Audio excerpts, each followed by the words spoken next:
जब आप इंडस्ट्री में आए लिखने के लिए, तो आप बताया कि जो आपने फेस किया कि बोला गया कि इस फलाना गाना पॉ पॉ पॉ करके गाना लिखो, इस तरीके का कुछ डिलीवर करो। कितना मुश्किल अपनी भाषा को, मैं इसमें पढ़ रही हूँ तो इसमें भी ये आपके गीतों से काफ़ी सिमिलर भी है, काफ़ी अलग भी है।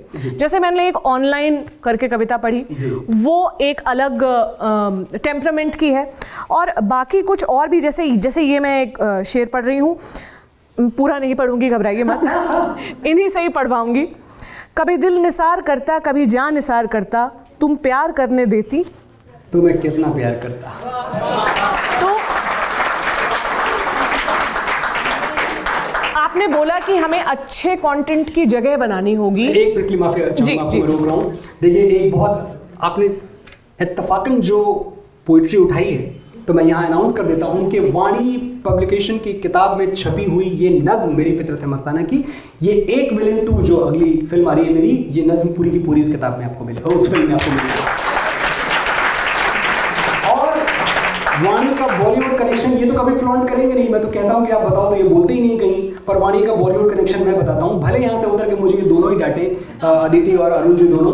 भुज अजय देवगन की जो अगली फिल्म आ रही है उसमें वाणी की इसी किताब से जो नज़में हैं वो हैं। शेरशाह करण जौहर की जो अगली फिल्म है उसमें इसी किताब की नज़में हैं। तो मतलब बॉलीवुड का जो एक डेब्यू है वाणी का, वो पूरे धूम धड़ाके के साथ हो चुका है। और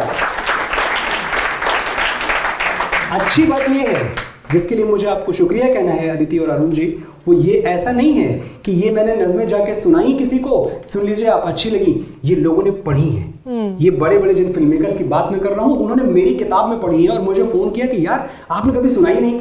मैंने कहा मतलब कितना सुनाऊंगा।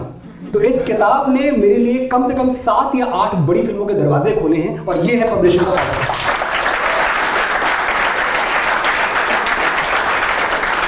तो मैं अपने सवाल पर लौटती हूँ, कितना मुश्किल है इस तरह के कंटेंट की, नाउ दैट आप एक बहुत एस्टैब्लिश्ड लिरिसिस्ट हैं फिलहाल, चीज़ें थोड़ी आसान ऑफ कोर्स हो गई होंगी, जब आप शुरुआत कर रहे थे कितना मुश्किल था इससे नेविगेट करना कि अपनी भाषा और जो एक अडॉप्टेड भाषा है?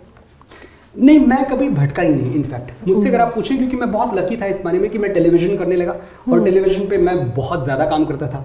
तो पता नहीं आप में से कितनों को पता है, लेकिन ये फिल्मों में आने के पहले कौन बनेगा करोड़पति, Jhalak Dikhhla Jaa, Nach Baliye, Indian Idol Junior, India's Got Talent, जितने भी रियलिटी शोज आपने देखे हैं इस देश में 70% मेरे लिखे हुए थे।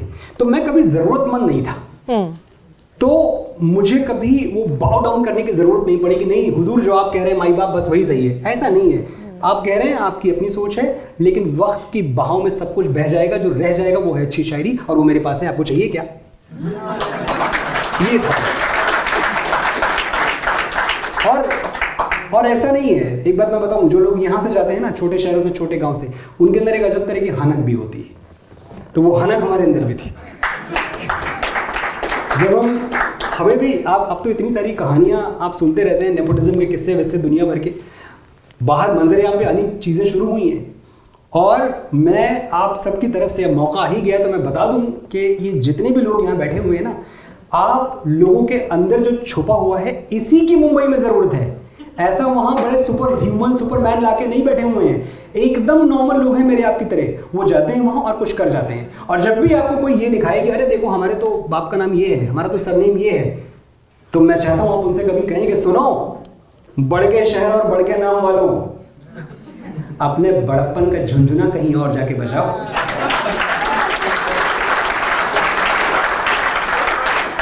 हमारे तेवर से टकरा गया तो टूट जाएगा, हम बकैती पे आ गए ना बाबू तो नेपोटिज्म का पसीना छूट जाएगा।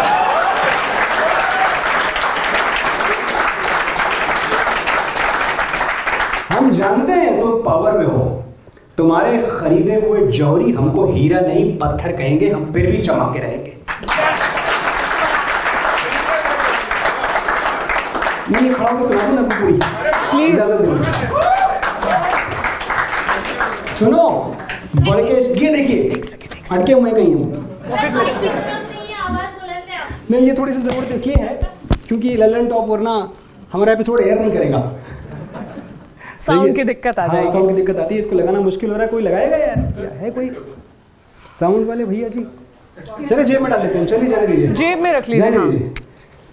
सुनो, बढ़ के शहर और बढ़ के नाम वालों, अपने बड़प्पन का झुंझुना कहीं और जाके बचाओ। हमारे तेवर से टकरा गया तो टूट जाएगा। हम बकैती पे आ गए ना बाबू, तो नेपोटिज्म का पसीना छूट जाएगा। हम जानते हैं तुम पावर में हो, तुम्हारे खरीदे हुए जौहरी हमको हीरा नहीं पत्थर कहेंगे, हम फिर भी चमक के रहेंगे। तुमने मसनद पे जो मुंसिफ बिठाए हैं वो हमको फनकार नहीं मानेंगे, कलाकार नहीं मानेंगे, अदाकार नहीं मानेंगे, हम फिर भी हार नहीं मानेंगे। चालू डब्बे में चढ़ के बंबई आएंगे और तुम्हारे हवाई जहाज से डबल ऊंचा उड़ के दिखाएंगे। तुम्हारे हाथ में पावर है, हमारे हाथ में ताकत, दोनों का अंतर समझ लो। पावर वो कुर्सी है जो किसी की सगी नहीं हुई, चाहे कोई जिए या मरे, और ताकत वो बचपन का यार जो यारी में गर्दन कटा दे और उस तक ना करे। तुम भी यार कमाल हो, शेर के बच्चे को चाबुक दिखाते हो, हमको सरनेम से डराते हो। जब छोटे लाल मास्टर डा से डर पढ़ा रहे थे, हम पेड़ की पुलकी पे चढ़ के आ से अमरूद खा रहे थे। उस क्लास में नहीं बैठे जहां डर का डिक्टेशन बोला गया, वो पानी नहीं पिया जिसमें छोटे बड़े का जहर घोला गया, और बाप के कंधे पे बंदूक रख के तो हमने चिड़िया तक नहीं मारी। बहुत सुन लिया तुमसे, हमारा बाप ये, हमारा बाप वो। आज हम तुमको अपना शजरा दिखाएंगे। गिनो, आज हम अपने बाप दादा परदादा सबका नाम गिनाएंगे।